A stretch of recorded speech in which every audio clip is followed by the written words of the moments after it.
Hello, bit late. Actually, very late.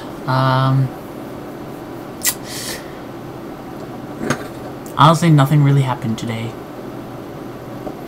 No, something did happen. I woke up really early, filled out some applications for jobs.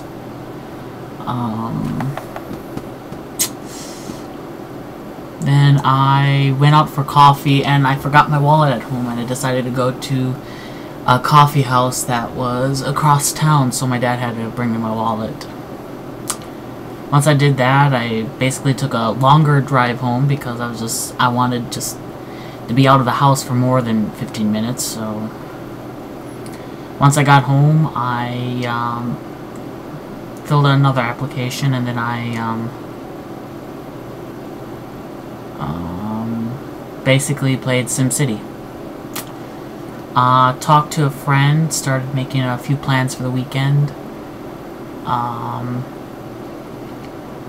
possibility of hanging out with my one of my friends Friday. Probably hanging out with another friend either Thursday or Saturday. Because if something happens and a friend wants to go for lunch on Thursday, then obviously I'm going to be making plans with my one friend on Saturday. And I'm hoping he may want to do lunch. The only problem with that is that he would be in Minneapolis versus I'll be about 90 minutes away, so I'd have to drive a bit. Basically, I just want to have lunch with him and maybe have a late, early dinner with one of my other friends who lives in Minneapolis. I have a few things I have to give her, so I'd be killing a few birds with one stone. So if that were to happen, if it doesn't, then also I'm trying to get a hold of one of my other friends to see if she could. I left my blanket at her place about a year ago, and I've been trying to see if she could give it to me. I don't want it mailed because it's going to cost $20-30 to get mailed, and might as well just make it a trip out of it, either go visit her or something. But I haven't. She rarely talks to me now, so I don't know what's going on there. I sent her a message asking if she would bring it down, and I'll pick it up, and we could do lunch. The friend who I want to go for lunch with is a mutual friend of ours, so maybe it'll happen, maybe it'll not. I don't know. Anyways, I'm going to probably upload another SimCity video tomorrow, and then I'm going to probably try tomorrow playing this delightful horror game. I've said it before. It's one of my personal favorites for a horror game. I wish it would magically appear on Steam with the fix, or with like a patch so it can work in Windows 7. But no, I'm going to be using this little lovely laptop, which was my. Why won't? Oh, that's not something. We'll be using this one. Ooh, is this broken?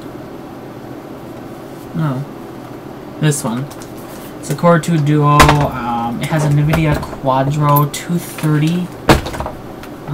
So it's nothing really powerful. Oh, now it goes.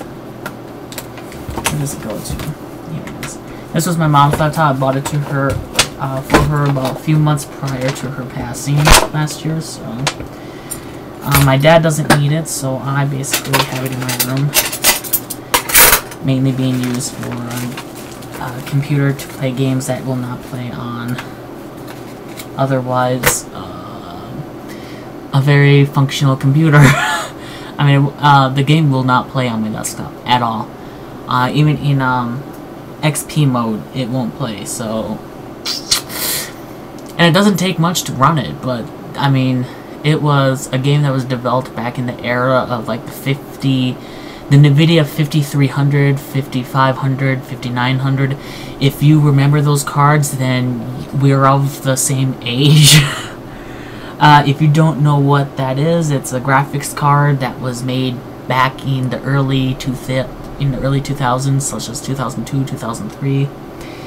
Then the 6 series, the 6K series came out. Then the 7th series. Then the most well-known of them all, the 8K cards, the 8800, which is the one I replaced. So, anyways, I got off track there, but yeah.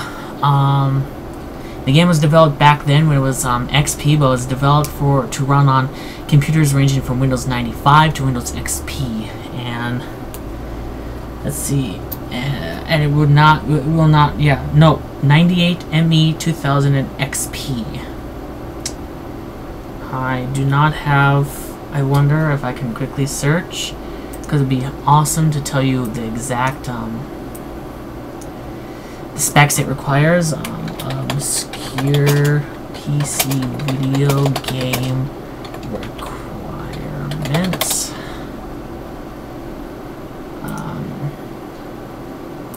Here we go.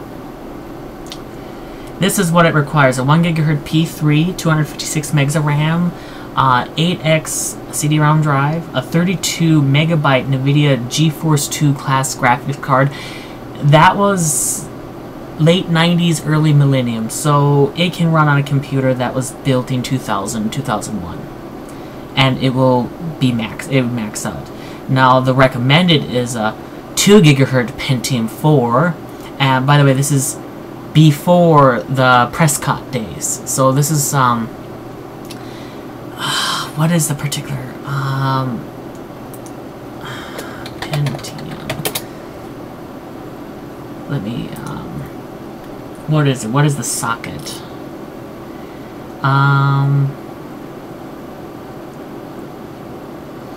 This would be probably they're probably recommending a Willamette or a Northwood processor. Is probably what they're recommending, which, by the way, is a shittier processor than a Pentium 3, a 1 to 1.4 gigahertz Pentium 3, which actually at the time outperformed any of the P4. When the P4s first came out, the Pentium 3 was actually better. That is fact. And then it would recommend a 4 gig hard drive. I have one on this computer I'm using. I think has 400 gigs. I think it's like a 320 gig hard drive versus my desktop has 2.7 terabytes internal and a just 2 terabytes external. I have my 250 gig hard drive not plugged in. And then it would recommend a 120 megabyte GeForce or ATI Radeon class graphics card. The graphic card I use in my desktop, let's just say, let's go back to the 32 meg that it's recommending, that is like for minimum PC. My graphics card would destroy it by probably about 2,000. 1,000 to 2,000 times more powerful, so, and it requires a keyboard and mouse. Well, I have both of those, but yeah. That's the type of game I'm going to be running, and it actually looks really fantastic for its age. It's actually probably one of the better looking games. Yeah, I'm just looking at a screenshot right now, and it is pixelated because of they just used a horrible capturing. There it is, and that can't be the game. That looks fantastic. Oh, that's the second game. No wonder it looks fantastic. I want the first one, which does not look as good. Actually, no, it looks really well. I mean, the graphics... I want to say the graphics remind me of... Let's just say it's a slight step below Half-Life 2, but made like a year or two after Half-Life. So the graphics are spectacularly awesome. And I'm like looking at the screenshots, like, it looks amazing. Well, not that one, but I mean, it's not a bad looking game. For the time, I mean, the company, which one? MC2, Hydrokusen, Dreamcatcher. I think it might be Dreamcatcher. They made, I mean, their games are, they're quite high polished for the age. I mean, if it was to be released today, I'm expecting PSP portable. I mean, that's the graphics quality you're getting, is the PSP Vita type graphics. I mean, that's how it looks. I mean, it looks fantastic. And yet it can run on a system like, I mean, either they well optimized it or whatever. And I just got really sidetracked with this very obscure game that is actually called Obscure. So I'm going to actually let you guys go, and I'm going to go to bed because it's about almost 3 o'clock and I have to get up in about 6 to 7 hours. So have a good night. Bye.